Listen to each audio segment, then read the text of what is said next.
Alasannya kadang ada sebagai kredit poin. Nah, Pak Dodi bisa buat kredit poin naik jabatan misalkan ya, karena PNS misalkan. Sah-sah saja. Ada yang tujuan menulis dia ingin mencari materi dengan menjual karya-karya dia. Boleh, aku sah-sah saja.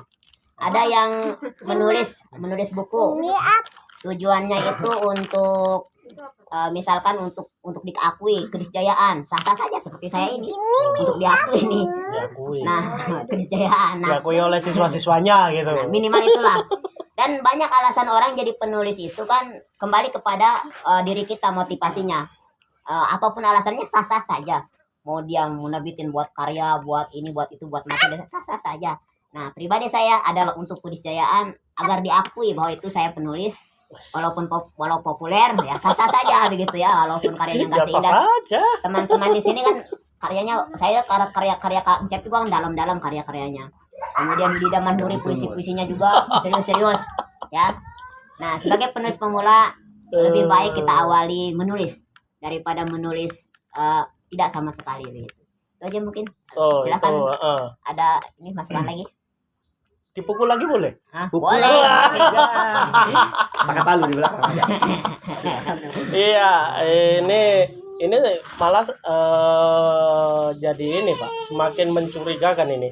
Kalau itu tadi kan dikatakan Pak Hendri mungkin motivasinya apa saja itu sah-sah saja. Misalnya ingin diakui sebagai penulis itu oke-oke saja gitu. Kemudian mungkin itu tadi untuk kepentingan sertifikasi sah-sah saja kan. Nah, itu masalah naik golongan. Nah, itu sah-sah saja, tapi masalahnya tidak semudah itu dan tidak berhenti sampai di situ. Motivasi semacam itu kalau bagi misalnya dikatakan kepada mereka yang baru belajar menulis, memulai menulis, itu oke, nggak apa-apa gitu loh.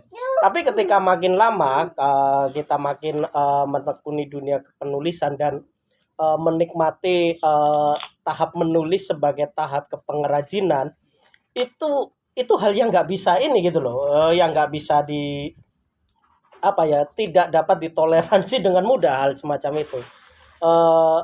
Kalau posisinya semacam itu untuk misalnya kita mau menjadi diakui sebagai penulis, tambah lama kita akan terjebak sebagai kita itu cuma mesin penghasil tulisan. Nah, semacam misalnya Pak Hendri 1 jam mungkin 1 hari mungkin menghasilkan 2 puisi. Nah, itu kan bisa saja dan mungkin saya perkirakan mungkin Pak Hendri ini 1 hari itu bisa 5 puisi, itu bisa gitu. Prediksi saya ya.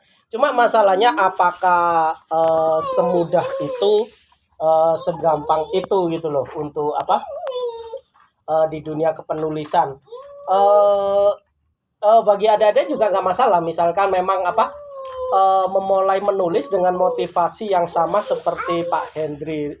Misalnya ingin diakui sebagai penulis itu tidak ada masalah gitu loh.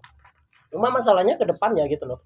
Kalau semacam itu akan ada waktunya ketika kita udah bener-bener gitu loh titik jenuh itu, ya udah nulis itu udah akhirnya udah bener bakalan kita tinggalkan Pak.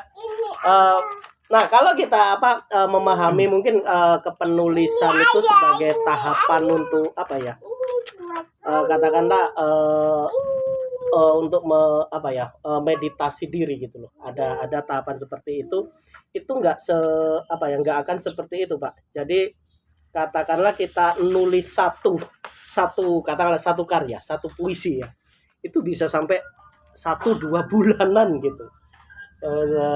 Kalau misalnya kita sudah pada tahap seperti itu gitu loh, kita nggak akan puas dengan misalnya nulis 1 dan dilepas gitu.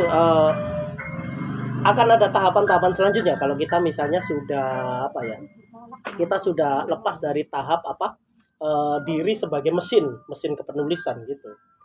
Sementara kalau mungkin untuk tahapan Pak Hendri ini ya kita tidak bisa menyalahkan karena memang dia sendiri mengklaim sebagai penulis pemula gitu. Ya. Nah, itu kan. Padahal sebenarnya kalau dilihat dari prosesnya harusnya dikatakan nggak pemula juga gitu loh. Orang beliau ini katakanlah di Untirta ya, sebagai istilahnya salah satu basis sastra juga di Banten itu beliau ini kok apa lebih tua dari Kang Encep kok ininya angkatannya, katakanlah gitu. Kemudian beliau masih masih mengikuti kelas-kelas almarhum Wan Anwar, salah satu apa ya katakanlah penggerak kesusastraan juga di Banten.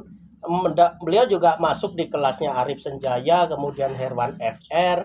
Tapi nggak tahu sudah ketemu Toto Estiradik belum? Oh belum ya. Oh, ini salahnya ya ini. Oke. Waduh, mau ngomong apa lagi ya? Oke, mungkin itu aja sih Pak tanggapan saya ya. Itu. Hendri mungkin mau menanggapi Nah, lagi. silakan. Wah ya, udah pukul lagi, pukul Yang balik. lain dulu, yang lain dulu. Kalian Ntar mau menanggapi sekaligus, atau sekaligus ya. menanyakan sesuatu? Ya,